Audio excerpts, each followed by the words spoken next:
Dans notre maison, le nom de Daniel résonnait dans les murs comme une chanson en boucle. S'il toussait, ma mère préparait du thé au gingembre frais. Si j'avais de la fièvre, c'était « tu iras bien demain matin. Fais une sieste ». Ces bulletins scolaires étaient encadrés. Les miens étaient égarés sous des piles de courriers indésirables. Ce n'était pas dramatique. Il n'y avait pas de cris, pas de porte claquée, pas de « je te déteste », juste de l'absence, un silence émotionnel. Je rentrais de l'école pour trouver la famille à dîner sans moi. « Oh, on pensait que tu avais déjà mangé », disait mon père. Je n'ai même pas quitté la télévision. Quand Daniel a eu 13 ans, il a eu une fête avec 30 enfants, une installation de réalité virtuelle louée et un magicien. Pour mes 16 ans, un rapide, joyeux anniversaire, avant que ma mère ne me demande si je pouvais tondre la pelouse avant l'arrivée des invités pour le récital de violoncelle de Daniel. Je n'étais pas jalouse, j'avais faim. Au moment où le lycée s'est terminé, le message était clair, Daniel allait réussir, et j'étais seul. Il a été accepté dans une université privée. Mes parents ont fêté ça comme s'il avait remporté une médaille d'or olympique. Moi, je me suis discrètement inscrite dans un collège communautaire et j'ai trouvé un deuxième emploi. Je ne le leur ai même pas dit. Le matin, je remplissais les rayons de produits frais dans une épicerie. Le soir, je livrais des pizzas avec un GPS à moitié cassé et une bouteille de soda qui fuyait roulant sous mon siège. Je suis devenu la meilleure amie des parkings. Les nuits où je n'avais pas les moyens de faire le plein d'essence pour rentrer chez moi, je me blottissais sur la banquette arrière de ma Civic cabossée, serrant mon sac à dos et essayant d'ignorer le bourdonnement des moustiques et la douleur dans le bas du dos. Pourtant, à travers tout cela, l'épuisement, l'isolement, les repas sautés où je me suis accroché à quelque chose d'irrationnellement plein d'espoir, un rêve. Je regardais les réverbères à travers les vitres embuées et je m'imaginais un avenir où j'aurais un vrai travail, peut-être un appartement avec de la peinture écaillée, mais du chauffage qui fonctionne et un chien qui se fichait de mon compte bancaire. Je voulais la paix plus que le succès, mais le succès ne ferait pas de mal. J'ai continué à travailler dur, semestre après semestre. Mes notes n'étaient pas mauvaises, mais entre les quarts de travail et le manque de sommeil, elles n'étaient pas non plus exceptionnelles. Je ne m'attendais pas à un miracle. Je n'ai jamais pensé que quelqu'un me sauverait. Puis est arrivé le mardi le plus étrange de ma vie. J'étais à mi-chemin d'un quart de travail, en double file devant un cabinet dentaire, tenant une pizza au pepperoni d'une main et un soda de 2 litres de l'autre, lorsqu'une BMW noire élégante s'est arrêtée derrière moi. La vitre s'est baissée, et j'ai vu un visage que je n'avais pas vu depuis près de 10 ans. Michael, a dit l'homme, en plissant les yeux. Il ressemblait à une version plus âgée d'une photo de famille, même mâchoire, mêmes yeux que mon père, mais avec de meilleures chaussures. C'était l'oncle Rick, le riche, celui dont mes parents disaient toujours qu'il était trop arrogant pour son propre bien et qu'il trafiquait probablement les comptes. Il n'était pas venu à un dîner de fête depuis que j'avais 12 ans. Je l'ai regardé, debout là dans mon polo taché de graisse et mon badge. Oncle Rick, ai-je dit, déplaçant maladroitement la boîte à pizza. Il s'est penché en arrière sur son siège, a sifflé et a ri. Eh bien, bon sang, tu as bien grandi. Tu fais des livraisons maintenant? J'ai hoché la tête, les joues brûlantes. Oui, juste à temps partiel. Son sourire s'est estompé un peu. C'est ton principal gagne-pain. J'ai haussé les épaules. 2 emplois plus les cours. Rick m'a regardé un instant, puis a fouillé dans son portefeuille et m'a tendu une carte de visite. Viens me voir demain, a-t-il dit. Sérieusement. Je ne savais pas encore ce qui se passait, mais c'était la première fois depuis des années que quelqu'un me regardait et ne voyait pas une déception. Le lendemain matin, j'ai regardé la carte de visite comme s'il s'agissait d'un piège. C'était du papier cartonné épais et lourd, le genre de papier que l'on ne voit que dans les films ou les messages de vantardise sur LinkedIn, Rick Carlton, fondateur et PDG, Stratex Holdings. Cela ressemblait à de l'argent. Une partie de moi s'attendait à ce qu'il me plante. Ou peut-être était-ce une blague. Mais quelque chose dans sa voix la veille avait semblé réel ou curieux, peut-être même inquiet. J'ai pris le bus pour le centre-ville, portant les vêtements les plus propres que j'avais, un pantalon kaki qui me allait encore du lycée et une chemise que j'avais repassée avec un lisseur à cheveux d'hôtel dans les toilettes d'une station-service. Je ne savais pas comment sentait le bureau d'un PDG, mais ce n'était certainement pas l'odeur de nœuds à l'ail et de sueur. Lorsque je suis entré dans le hall du bâtiment Stratex, j'ai eu l'impression d'entrer dans un autre univers, des sols en marbre, des plantes qui ne semblaient pas fausses, une réceptionniste avec un écouteur qui m'a regardé comme si j'étais un bug dans la matrice. Michael, a-t-elle dit après avoir confirmé mon nom. Monsieur Carlton vous attend. Ascenseur jusqu'au 18e étage. Au moment où j'ai atteint le dernier étage, je transpirais déjà non pas de nervosité, mais d'incrédulité. Le bureau d'oncle Rick avait une paroi vitrée, une vue sur toute la ville, et un genre de meuble en cuir qui vous donnait l'impression d'être indigne de vous asseoir. Il s'est levé lorsque je suis entré et m'a serré la main comme si je n'étais pas seulement son neveu, mais quelqu'un qui comptait. « Tu es arrivé ?» a-t-il dit. « Du café ?» Oui. Il s'en est versé un. Pas d'assistant. Pas de dramatique, asseyez-vous. Juste décontracté, comme si nous étions égaux. Je dois être honnête, Mike, a-t-il dit en me tendant une tasse. Je ne m'attendais pas à te voir transporter des pizzas. Ton père a toujours dit que tu allais bien. Il a dit que tu étais à l'école, que tu travaillais sur des trucs techniques. J'ai ri à un son court et amer. Je suis au collège communautaire. Je travaille à 2 emplois. Je dors dans ma voiture la moitié de la semaine. Donc, oui, des trucs techniques. Les sourcils de Rick se sont levés. Jésus. Il semblait vraiment étonné. C'est ce qu'ils ont laissé arriver. J'ai haussé les épaules. Je suppose qu'ils avaient de plus grands projets pour Daniel. Rick est resté silencieux pendant une longue seconde, puis il s'est dirigé vers son bureau et a pris un dossier. Eh bien, j'ai un poste de stagiaire d'été qui vient de se libérer. C'est bien payé. Rien de sophistiqué au début aux feuilles de calcul, recherche, peut-être aider à l'intégration mais tu travaillerais sous la direction de mon responsable des opérations. Apprends vite, fais preuve d'initiative, et j'ouvrirai de plus grandes portes.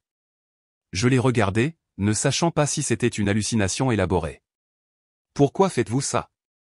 Rick s'est penché en arrière, son expression adoucie. Parce que quand j'avais ton âge, ton grand-père n'a rien fait pour moi. Et je me suis promis que si jamais je voyais un membre de la famille traité comme je l'ai été, je ferais le contraire. Cela m'a touché plus que je ne l'aurais cru. Personne ne s'était jamais levé pour moi, et encore moins un parent qui ne me connaissait presque plus. J'ai avalé ma salive, j'ai cligné des yeux plusieurs fois et j'ai dit, je le prends. Rick a souri. Bien. Tu commences lundi. Procure-toi une chemise décente. On ne porte pas de polo avec des logos de pizza de dessins animés ici. En quittant le bâtiment, en passant devant la fontaine et les voitures noires brillantes, j'ai aperçu mon reflet dans une fenêtre. J'avais l'air fatigué, mal habillé et complètement déplacé. Mais, pour la première fois de ma vie, je ne me suis pas senti invisible. Le premier jour, je suis entré dans le bureau de Stretex en ressemblant à un enfant qui s'était trompé de bâtiment lors d'une excursion scolaire. Mon pantalon kaki de friperie était trop court et on voyait mes chevilles. Le col de ma chemise ne voulait pas rester à plat, peu importe à quel point je le suppliais. Et mes chaussures grinçaient à chaque pas, je ressemblais à une souris anxieuse qui se faufilait sur un sol ciré. La réceptionniste m'a remis un dossier de bienvenue et un badge comme si elle me donnait une seconde chance dans la vie. Bienvenue à bord, Michael, a-t-elle dit avec entrain. J'ai souri en retour, même si mon estomac faisait des tonneaux. Lorsque l'ascenseur s'est ouvert au 18e étage, la différence de pression atmosphérique était psychologique. Tout le monde ici marchait comme s'il savait où il allait, comme s'il avait un restaurant de sushi préféré et un portefeuille boursier. J'ai rencontré Karim, mon superviseur direct, dont la voix avait le pouvoir de 5 expressos et d'une conférence TED.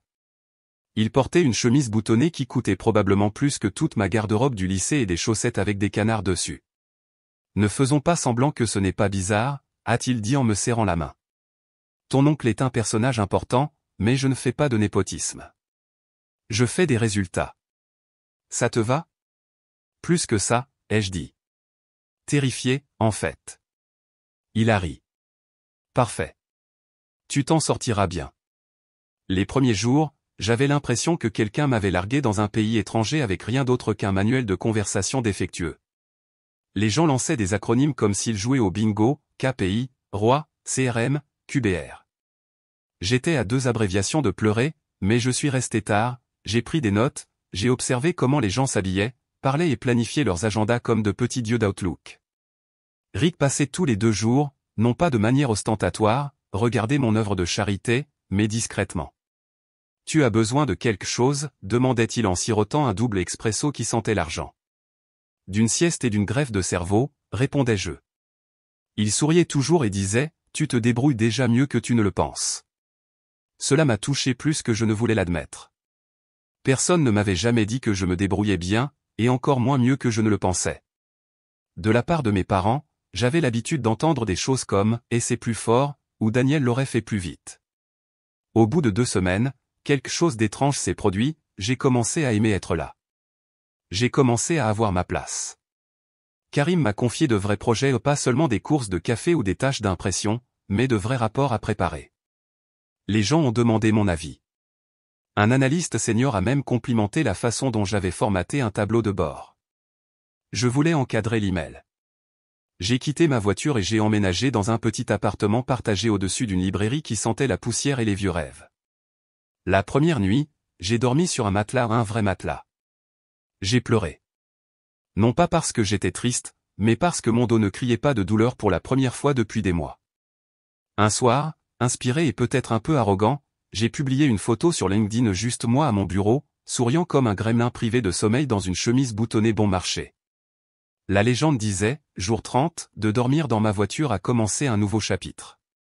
Long chemin à parcourir, mais j'avance enfin. Je n'ai pas tagué Rick. Je n'ai pas tagué l'entreprise. Juste une simple et discrète victoire. L'algorithme avait d'autres plans. C'est devenu modestement viral. Apparemment, les gens aiment les belles histoires de déclassés. Un recruteur a commenté. Un ancien professeur m'a envoyé un message. Un étranger m'a proposé de m'acheter le déjeuner juste pour entendre la suite du voyage. Mais le message qui m'a glacé le cœur? Un SMS de ma mère, Michael, est-ce vrai que tu travailles pour Rick? On a vu un post. Pourquoi ne nous l'as-tu pas dit? J'ai regardé l'écran comme s'il avait insulté mes ancêtres. Puis le deuxième message, Daniel demande. Il est vraiment blessé que tu ne nous aies pas partagé cela. Exact, Daniel est blessé. Cependant, le monde survivrait-il? Je n'ai pas répondu. Pas encore. J'essayais encore de comprendre ce que je ressentais et si réellement il me manquait, ou s'il manquait juste ce que je devenais. Le lendemain du SMS, Daniel est blessé, de ma mère, j'ai reçu une demande d'amis de sa part sur LinkedIn. Elle n'avait pas reconnu mon existence sur les médias sociaux pendant des années. Son profil avait toujours l'une de ces silhouettes grises par défaut et une biographie qui disait « Fière mère de Daniel Bluhart ». Aucune mention d'un deuxième fils. Puis sont venus les messages « Tellement fier de toi, mon chéri. On a toujours su que tu avais du potentiel. Tu devrais venir dîner bientôt. Ça fait trop longtemps. Daniel vient de lancer son application universitaire. Vous deux pourriez travailler ensemble. Peut-être la présenter à ton oncle. » Ce dernier m'a fait rire à gorge déployée, un rire haletant et complet. Daniel, qui avait dit un jour que je sentais le pauvre, voulait maintenant mon aide pour présenter son devoir maison glorifié à Rick. Pendant ce temps, j'étais occupé par un vrai travail. Karim m'avait intégré à une négociation avec un fournisseur, et Rick avait commencé à me transmettre des emails directement, pas seulement des tâches de stagiaire, mais de vraies décisions sur lesquelles peser. Un après-midi, il m'a fait signe d'entrer dans son bureau après une réunion et a pointé du doigt un organigramme que j'avais soumis. « As-tu déjà pensé à un poste à temps plein, Mike? Après les études ?» J'ai cligné des yeux. Je veux dire, oui, mais je ne pensais pas être prêt. Rick s'est penché en arrière, un sourcil levé. La plupart des gens ne le sont pas. On apprend en faisant, mais tu as une bonne tête et un œil vif. Tu travailles comme quelqu'un qui a été mis de côté et qui sait comment se remettre dans le coup. Cette phrase? Je voulais me la faire tatouer sur la cage thoracique. J'ai quitté son bureau ce jour-là avec une lettre d'offre pour un poste permanent après l'obtention de mon diplôme, analyste des opérations de niveau intermédiaire, salaire réel, avantages sociaux, congés payés. J'ai tenu le papier comme s'il pouvait disparaître si je clignais des yeux trop fort. Le week-end suivant, je suis retourné à mon ancienne épicerie non pas pour travailler, mais pour me souvenir. J'ai acheté un soda au distributeur automatique de la salle de repos et je me suis assis là où je pleurais entre les quarts de travail, regardant mon badge, me demandant si je serais jamais plus qu'un simple remplaçant dans l'histoire du succès de quelqu'un d'autre. Maintenant, j'avais ma propre histoire, mais la famille continuait à toucher les pages. Mon père m'a envoyé un email ce qui, en soi, était un miracle, puisque je suis sûr à 90% qu'ils pensent que les ordinateurs ne sont que des téléviseurs avec un clavier. Le message était court, nous sommes heureux que tu t'en sois sorti. Peut-être est-il temps de laisser le passé derrière nous. Viens à la maison pour l'anniversaire de Daniel dimanche. Il aimerait te voir. Bien sûr qu'il le ferait. Surtout si j'arrivais en tenue décontractée et que je lâchais des phrases comme « projection du 3e trimestre » et « partenariat stratégique ». Je pouvais presque entendre la conversation « Waouh, Michael s'est vraiment repris. » Ouais, en travaillant pour Rick de tous. Je suppose qu'il est enfin utile. On a toujours dit qu'il avait juste besoin d'un petit coup de pouce. Ils ne m'ont pas manqué. Ils ont manqué la version de moi qu'ils pouvaient maintenant présenter lors des fêtes. Et voici la chose, je ne leur devais rien. Je n'étais plus l'enfant effrayé qui espérait des miettes d'attention. J'avais un emploi, un logement, un mentor qui s'en fichait vraiment. Et, pour une fois dans ma vie, j'avais une colonne vertébrale qui n'était pas faite d'excuses. Lorsque le dimanche arriva, je ne suis pas allé à l'anniversaire de Daniel. Je suis allé me promener avec Rick à la place. Nous avons pris un café et nous nous sommes assis au bord de l'eau. Il n'a pas insisté. Il a juste écouté. Tu n'es pas obligé de les laisser revenir, tu sais, a-t-il finalement dit. Le sang ne donne pas un laissez-passer gratuit pour ta paix. J'ai hoché lentement la tête, les mains enveloppant un gobelet en papier contenant quelque chose de surévalué et à la citrouille épicée. Je sais, ai-je dit. Je n'aurais jamais pensé que j'aurais le choix. La semaine suivant l'anniversaire de Daniel, j'ai reçu un SMS de sa part. Cela seul était bizarre. Daniel m'avait à peine reconnu en dehors des discussions de famille de groupe au celles où j'étais généralement le seul à ne pas recevoir de réponse. Son message était courtois, « Salut l'homme, ça fait longtemps. J'ai vu ta publication. Fier de toi. J'aimerais bien te retrouver un de ces jours. » Je l'ai regardé pendant longtemps. Pas de faute de frappe, pas d'émoji, juste ce ton calme et calculé de quelqu'un qui était sur le point de demander quelque chose. Je n'ai pas répondu tout de suite. 2 jours plus tard, il a fait un suivi, tu sais, j'y ai réfléchi, on pourrait peut-être prendre le déjeuner. J'aimerais savoir comment tu t'es débrouillé avec oncle Rick. Tu as toujours eu le don pour les systèmes. Cette partie m'a fait rire. Daniel avait l'habitude de dire, je ne fais pas de tableur. C'est le truc de Mike, sur le même ton que quelqu'un pourrait dire, je ne fais pas de maths. Maintenant, il m'appelait un spécialiste des systèmes. Je lui en ai parlé à Rick autour d'un café. Il prend contact, ai-je dit. Dois-je répondre? Rick a remué son expresso et m'a lancé le genre de regard pour lequel les thérapeutes facturent probablement $200 de l'heure. Est-ce que tu veux? A-t-il demandé. C'était la partie difficile. Il y a 1 an, j'aurais dit oui en un clin d'œil. J'aurais traversé du verre juste pour entendre Daniel dire quelque chose de gentil. Mais maintenant je pouvais entendre les rouages tourner derrière ces mots. Je pense qu'il veut quelque chose, ai-je finalement dit. Rick a hoché la tête. Probablement. Les gens n'aiment pas regarder quelqu'un qu'ils ont sous-estimé réussir. Ça les met mal à l'aise. Je n'ai pas répondu à Daniel. Je n'en avais pas besoin.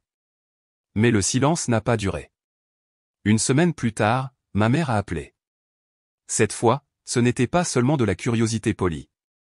Sa voix avait un ton appris, comme si elle essayait de paraître décontractée et innocente, mais elle trébuchait constamment sur ses propres intentions.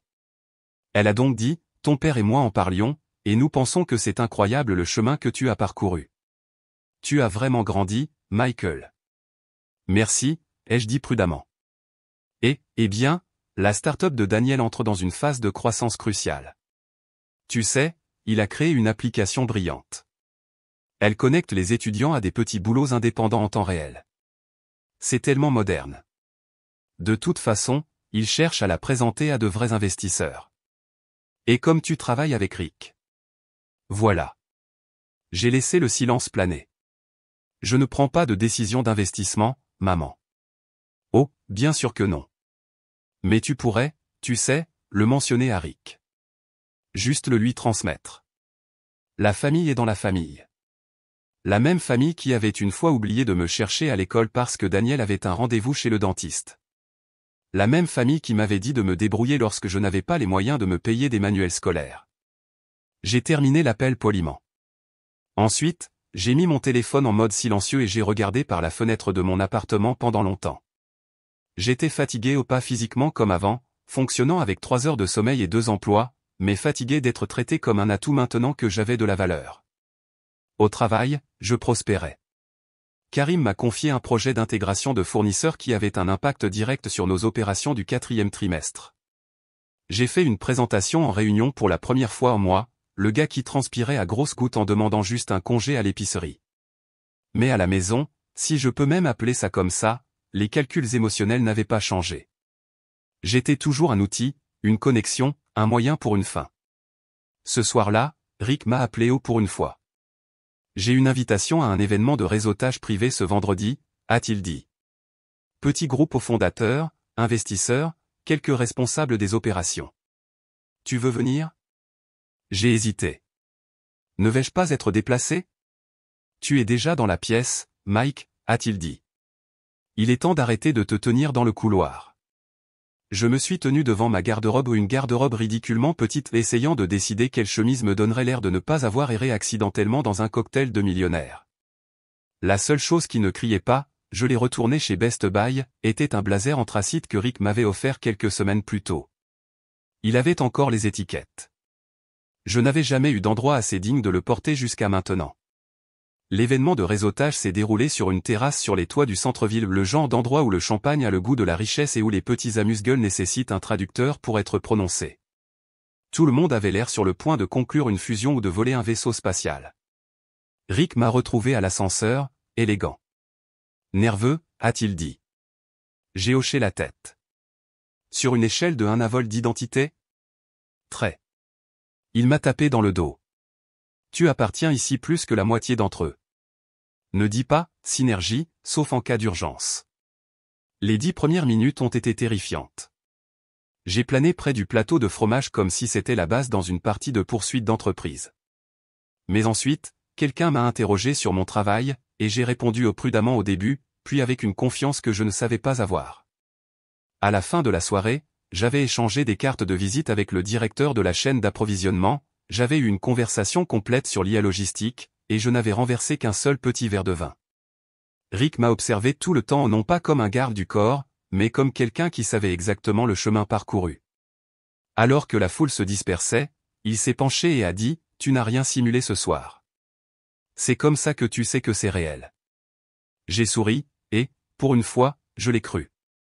Le lendemain matin, la réalité m'a frappé au visage sous la forme de Daniel debout devant mon appartement. Je ne sais pas comment il a trouvé mon adresse, probablement maman. Elle n'a jamais rencontré de limite qu'elle n'ait franchie comme une ligne d'arrivée. Il ressemblait exactement à ce dont je me souvenais, sweat à capuche de créateur, coupe de cheveux parfaite, et l'assurance de quelqu'un qui n'a jamais eu de chèque sans provision de sa vie. « Salut », a-t-il dit, comme si nous avions parlé hier. « J'espère que ce n'est pas bizarre. »« Si », ai-je dit, sans ouvrir la moustiquaire. « Écoute, je veux juste parler. 2 minutes, s'il te plaît. » Contre mon meilleur jugement, je l'ai laissé entrer. Il s'est promené comme s'il était en visite immobilière. « Waouh, c'est sympa.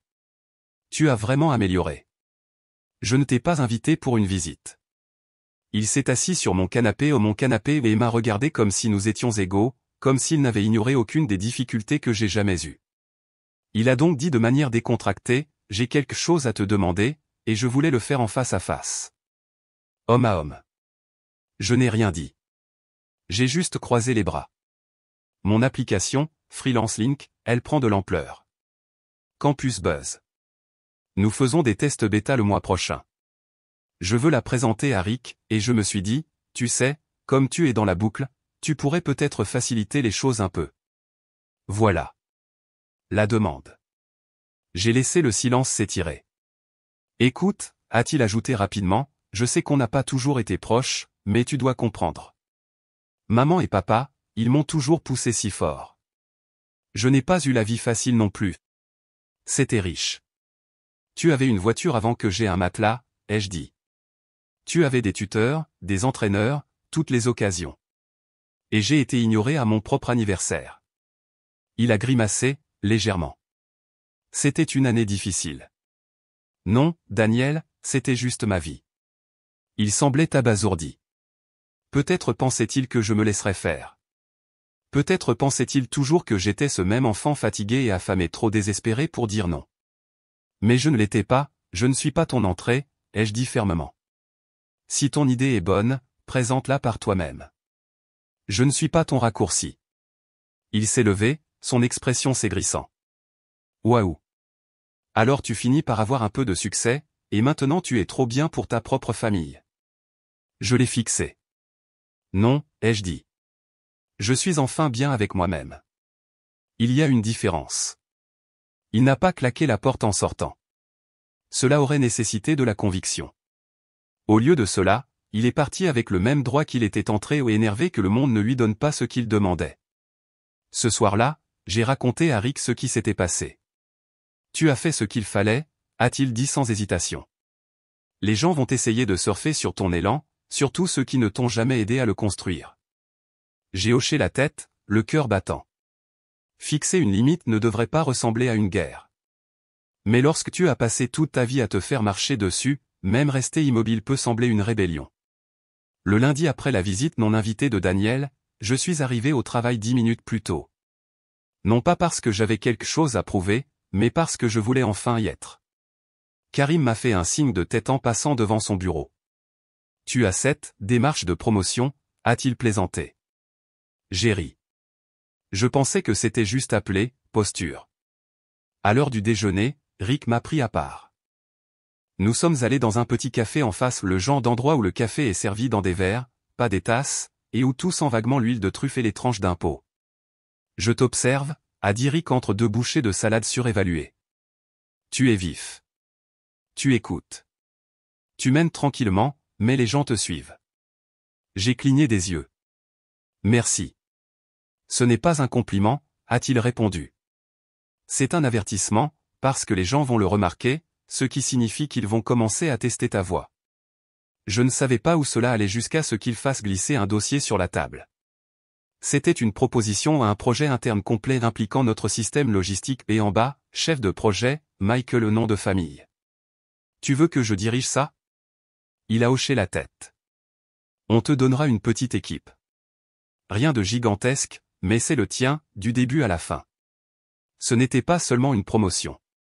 C'était de la confiance. La preuve que je n'étais pas un cas de charité ou une faveur familiale. Je l'avais mérité. Ce soir-là, j'ai marché plus lentement que d'habitude non pas parce que j'étais fatigué, mais parce que je voulais en profiter. Je me suis arrêté chez un vendeur de rue et j'ai acheté un wrap au falafel, puis je me suis assis sur les marches devant mon immeuble comme je le faisais lorsque je n'avais pas les moyens de faire les courses. À l'époque, je mangeais des croûtes de pizza froide et je faisais semblant de ne pas pleurer.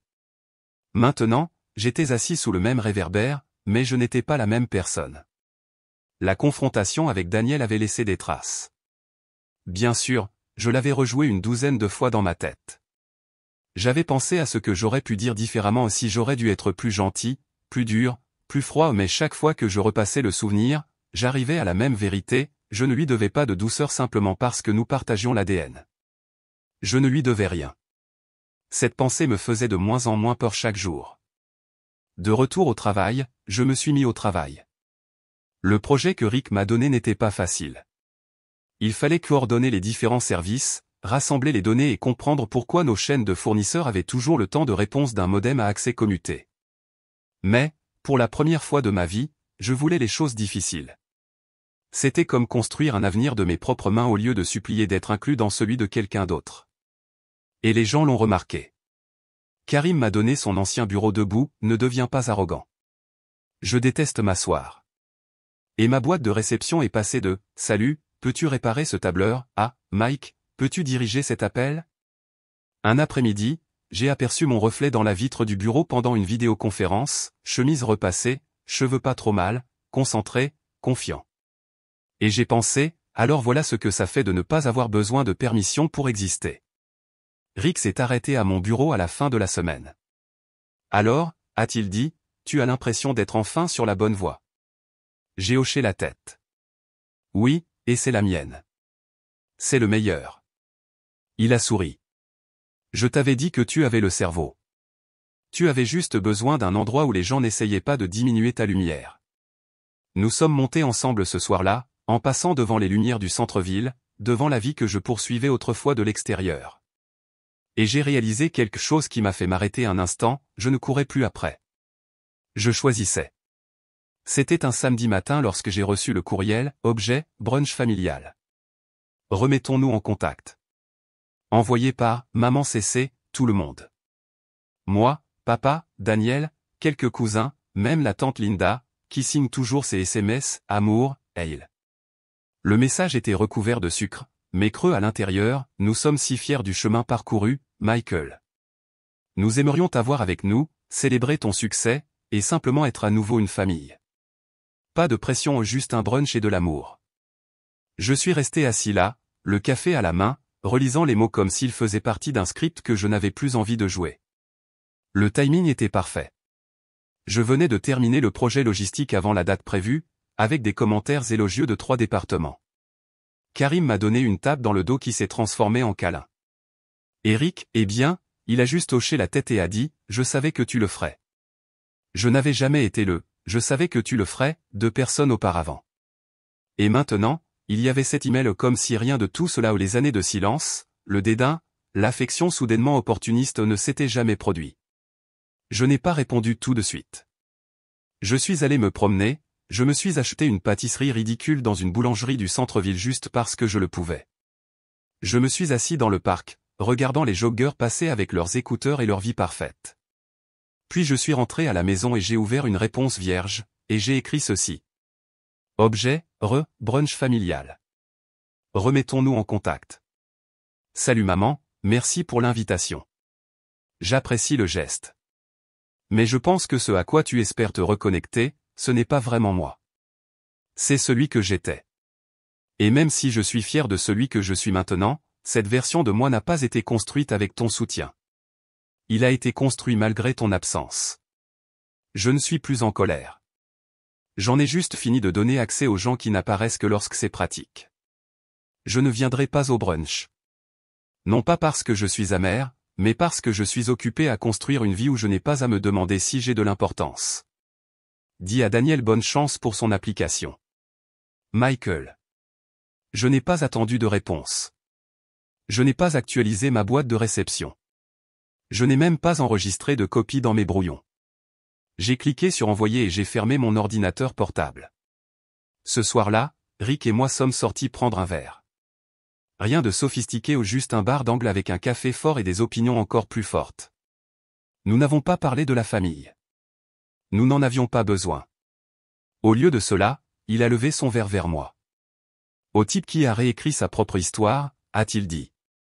J'ai souri, j'ai tapé mon verre sur le sien, et j'ai dit, aux gens qui pensaient pouvoir me rayer de l'histoire.